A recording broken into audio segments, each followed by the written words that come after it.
Paw off me, you damn dirty ape!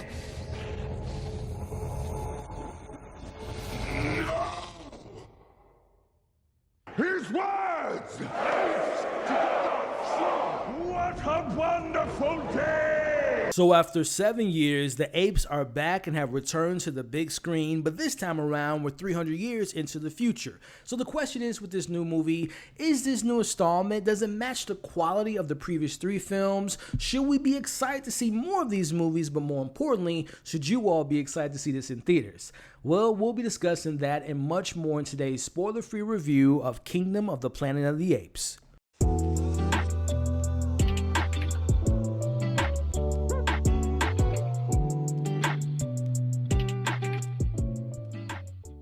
But first, let's get the conversation going in the comments below. Let me know if you all were a fan of the previous Caesar trilogy and if you all were excited to see this new movie, but more importantly, once you've seen it, let's talk about your pros, your cons, your standout moments, your favorite new character. Let me know your thoughts about the story, the direction, and once this film was finished, were you satisfied with the overall story or were you left disappointed? Let's talk about it all in the comments below. So I'll be honest, when they first announced this movie back in, I want to say 2019, I wasn't overly excited because we were literally only 2 years removed from the War of the Planet of the Apes. I just wish there was more time to really take in that trilogy.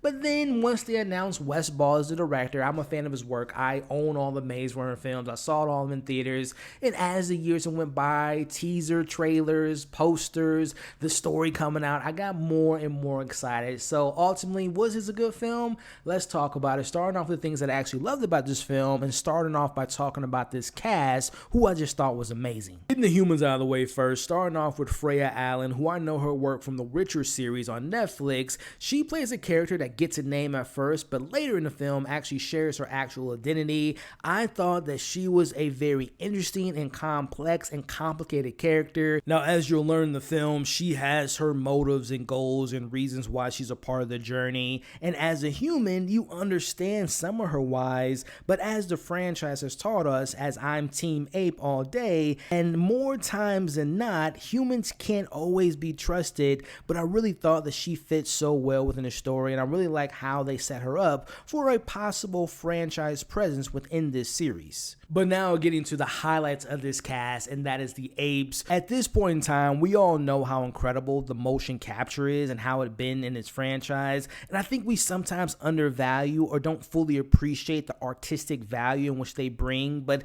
it is truly amazing how we see these performances from these actors who are portraying these apes. I thought Kevin Durand as the villain not only was interesting, but what makes him a good villain in this film is, and what makes a good villain anytime is, they 100% believe what they're doing is right, and he believes that he is doing the right things for the apes, but at the same time, his decisions made, his actions can be sometimes looked as otherwise. He, as a character, Proximus, was definitely a standout, and honestly, I wish he was in the film a little bit more. Now, with these Apes films, like Caesar, for example, and using that to this film, you have to be on board with your protagonists. Like, you have to care for them. You have to care about their journey. You have to care about the lessons they learn. You have to see them overcoming their obstacles. And for me, I was 100% on board with our lead character, Noah, played by Owen Teague. Owen had huge shoes to fill with Andy Serkis as Caesar, and I thought that he did a phenomenal job in taking that baton and running with it. From seeing him interacting with his friends, to him interacting with his mom and dad, who's a part of the Eagle clan,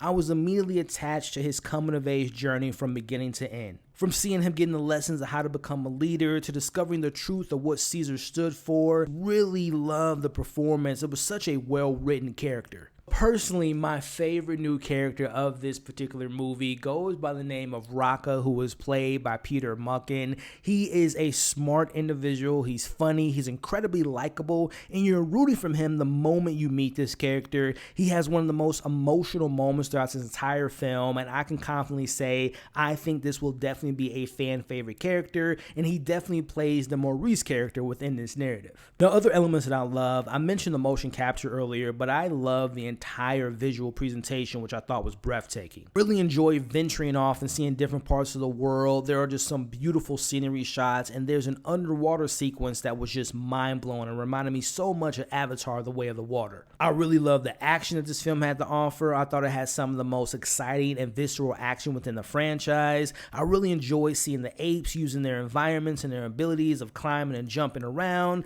And lastly, I really love the use of comedy that was sprinkled into the film. It never took away from a scene or the seriousness of a scene, and I love this particular callback to a word that Noah learns in this film, and how it was used later in the film was just straight up perfect. Now, transitioning to the things I liked about this film, starting off with the story, which is a classic hero's journey. This movie has shades of Star Wars: A New Hope, meets kind of some interesting elements of The Last of Us, which I thought was fascinating within this film. Now, while it takes a bit to get into the story, once we get there and once we get Noah introduced to Raka and the character who plays the human, that's to me when the film really picks up its footing. Now, I really like how the film tackles various different themes, one being the Caesar's legacy and how over time his dreams and hopes and aspirations have been manipulated and destroyed to serve certain apes' own agendas, which to me is very realistic and relatable experience, as we as a human history have had those type of experiences before. Now, another thing I liked was the direction by Wes Ball and the others behind the scenes doing a really good job of fitting not just the aesthetic of the previous films,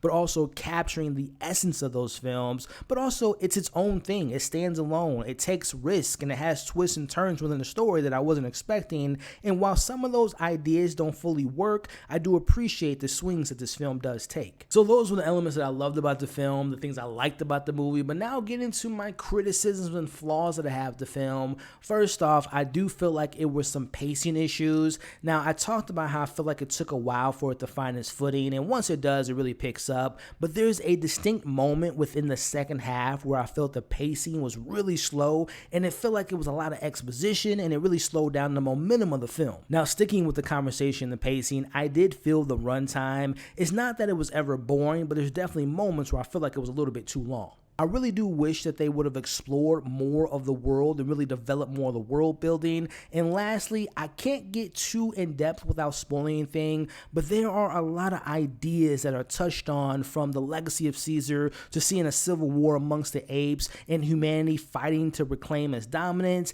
And there's other themes that this film presents, but personally, I feel like it all didn't really come together all that well. Some things weren't resolved, others felt underwhelming and underdeveloped, and logically speaking, the 300-year gap between films, I feel like there was a lot of story left that could have been explored and left to our imagination that wasn't fully explained. Now, before we wrap this thing up and I give you my final thoughts on the score of this film, I want to take this time to thank you all for making it to this point in the video. If you enjoyed yourself so far, do me a favor, hit the thumbs up button, share your thoughts in the comments below, and consider sticking around by subscribing to the channel. Overall, Kingdom of the Planet of the Apes took a while to find its way, but once it does, I was quite impressed. I thought the visuals were stunning, as were the performances from the entire cast. I found Noah's coming-of-age element to be very compelling, and the film's inclusion of Caesar's legacy was used very impressively. Although some of the ideas and themes didn't quite hit the mark, and I had some issues with the extended runtime,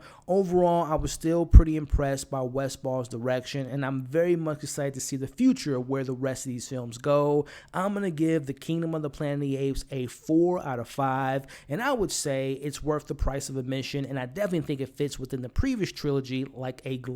So I'll most likely be making a short video going over my rankings of this particular set of films, and you all want to keep an eye out for that, so I might surprise you all where some of these films might rank, so keep an eye out for that video. But thank you again for watching today's review. Again, a 4 out of 5, highly recommend it, and again, I'm excited to see what they do next based on that ending. So you all are awesome, stay safe, and I'll catch you all on the next video.